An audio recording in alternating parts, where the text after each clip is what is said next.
Before I begin this video, I would like to give out a trigger warning. This video comes in the dark subject matter such as suicide. If that's an understandable trigger to you, I would advise clicking off this video. If you have any thoughts of hurting yourself, then there will be links of suicide hotlines down below. You matter, even if you may not believe it, someone out there will miss you. Take care, everyone.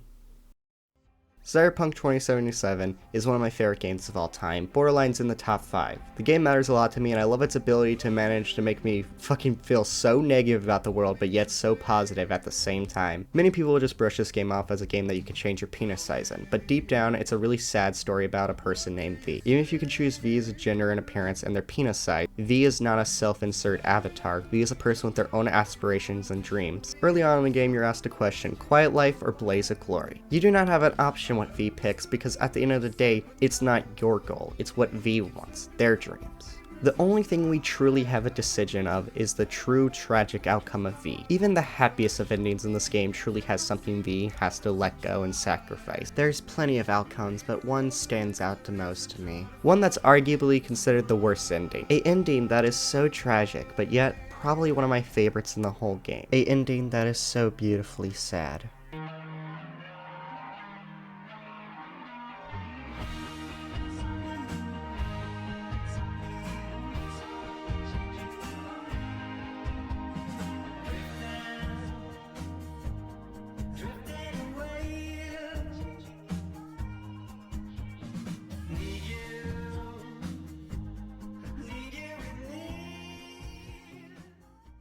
I'm gonna assume the majority of people watching this video have played Cyberpunk 2077 or watched it or have a basic idea what happens in the story and why V is struggling so hard to fight to survive. The game has a point where there's no return, where the fully will set in stone what ending you will have. You cannot go back. When you go to Arasaka Towers, you can have a discussion about the plan and deal. Johnny will be hesitant because, well, he refuses to work with Corpse, and so on and so on. V will eventually start to have a seizure again. It will get so bad that they will no longer have control over their body. Johnny will eventually take over and put them all the way to Vic's hospital. This is pretty much the last time. One more time of these seizures, V will die. V has pretty much no chances left. They have to act now before they are truly doomed. Vic gives you an option of how you can finally end this off on your own terms. Misty eventually hears about that, eventually offers you to go to a place to think about your options. She takes you to the same place that Jackie made a really important decision in his life. It hurts to hear because Jackie mattered a lot to both V and Misty. Throughout the whole game, we see the fact that V has a lot of survivor's guilt for the death of their best friend. Misty shows you a beautiful view. One of the few times we can see Night City as a beautiful place, not just the shithole, as she leaves us be to make her own decision. We can keep fighting, or we can pick the option where V truly gives up. V's done with fighting. V's tired of others getting hurt so they can survive. V is fed up with others dying so they can survive. Even before they had the whole chip and were slowly dying, Jackie died so V could survive.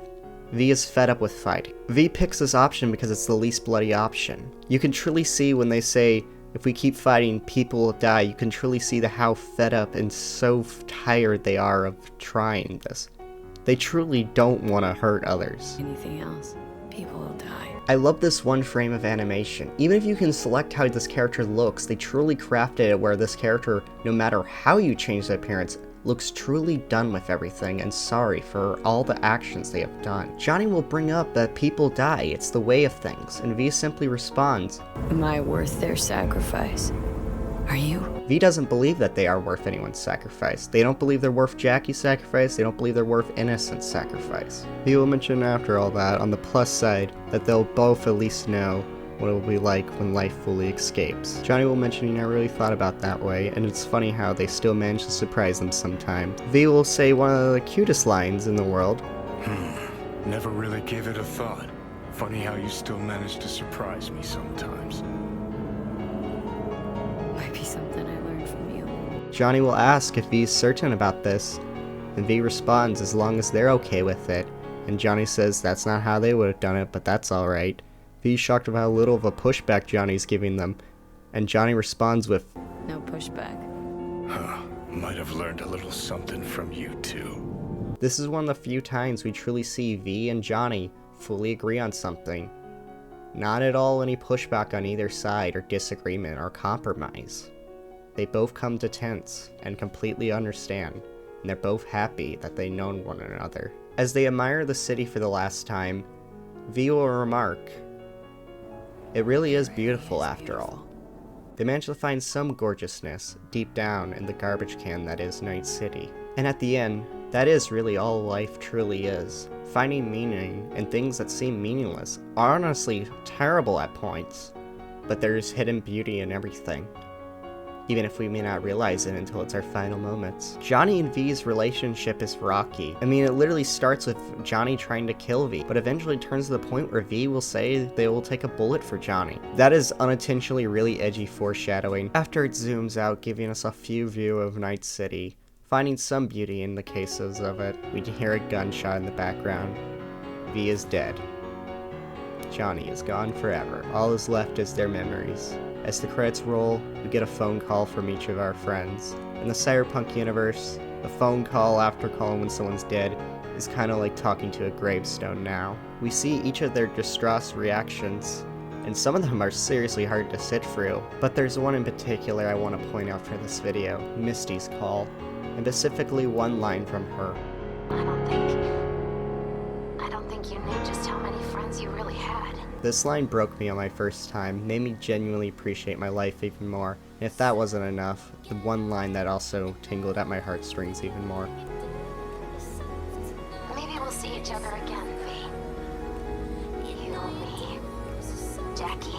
This ending isn't happy. Borderlines is the saddest fate for V in the whole game, and I would argue that this is my favorite ending in the whole game. The fact that this ending made me reflect on my whole life, brought me to fucking tears, and so on, is more than I can ever say about anything else. And that's why I would consider this ending sad, but in a beautiful way.